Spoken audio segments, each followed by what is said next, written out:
نعطي ملاحظات حول خطاب العرش للملك محمد السادس، وهذه الملاحظات نريدها لأنه وردت كلمة الجزائر في خطاب عيد العرش. بعض الملاحظات هكذا على السريع، وربما نعود لاحقا لتوضيح الأمور أكثر.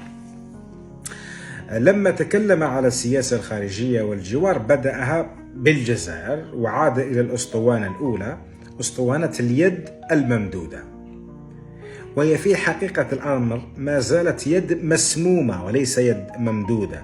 هذا رأيي ويلزمني. لماذا؟ لأن مبررات قطع العلاقة بين الجزائر والمغرب ما زالت قائمة، لذلك لا تستطيع أن تخاطب الجزائر باليد الممدودة وأنت ما زلت على نفس الأسباب، ونفس الأسباب تؤدي إلى نفس النتائج. ما زال بعض الرهط من الأعوان المخزل يسبون شهداء الجزائر، يسبون الجزائر، يعملون على تشويه الجزائر، وبذلك هذه المسببات ما زالت موجودة. قضية الصحراء الغربية واحتلاله لها وإصراره على أنها مغربية أيضا وهي سبب ربما من الأسباب الكبرى لهذا الخلاف الجزائري المغربي ما زالت قائمة. وقضية أيضا تطبيع المملكة مع الاحتلال الإسرائيلي هو شأن مغربي أكيد، ولكن تطبيع المغرب مع الاحتلال الإسرائيلي هو جاء لسبب واحد، لاستقواء المغرب على الجزائر، لا أكثر ولا أقل. لذلك المسببات ما زالت موجودة، وبالتالي اليد الممدودة هنا يد مسمومة وليس يد ممدودة. أيضا تكلم على قضية الحوار، تكلم على فتح الحوار مع الجزائر. على ماذا نتحاور على ماذا نتحاور؟ وبالمناسبة هو لما يقول شعبي العزيز، أنا أقرأها بأنها رسالة لأولئك الذين يسبون، هي رسالة للداخل المغربي، للذين يسبون الجزائر ويشتمونها ويقذفون شهدائها وغيرهم. هي رسالة لكم أنتم بأن تكفوا على سب الجزائر. يقول لكم هذا الشعب شعب جزائري، شعب عزيز، هو يقول لكم ذلك، ملككم يقول لكم كفوا. وربما هذا يعتبر التنازل الأول، هو خطاب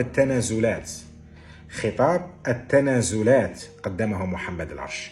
تنازل اليوم لأنه كان يعتقد بأنه خلاص استقوى، والأمريكان أمامه وبريطانيا أمامه والعالم معه، العالم الغربي.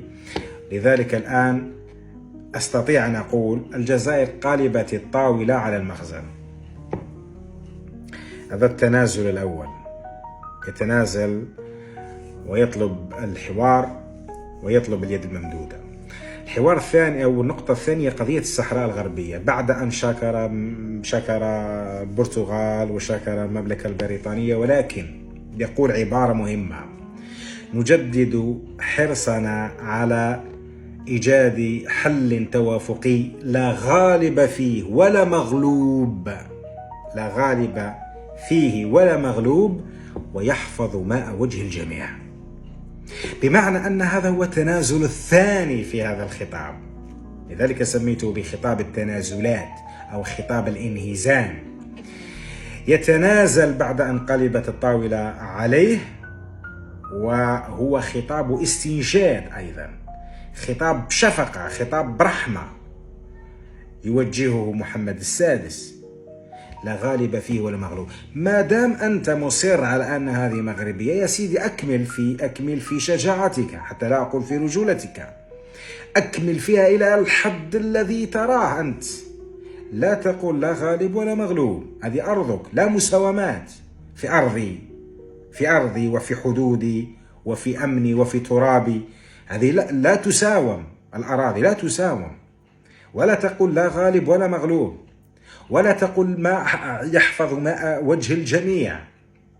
هل وصل محمد السادس إلى النقطة التي يقول فيها بأن ملف الصحراء الغربية فلت من يد المغرب؟ أعتقد أن الإجابة نعم. لماذا؟ لأن الذين كان يستقوي بهم يستقوي بهم. هم أصلا في مستنقع، يعني هم أصلا في مستنقع، بمن ستستنجد؟ لذلك قلت أن هذا هو التنازل الثاني. لا يهمني ماذا قال على السياسة الداخلية، هذا يهمهم، اقتصاد قوي أو سيارات أقوى وطيران، هذا لا يهمني بصراحة. أنا يهمني هذا المقطع لمدة حوالي دقيقتين عن الجزائر وعن الصحراء الغربية، وسبق على فكرة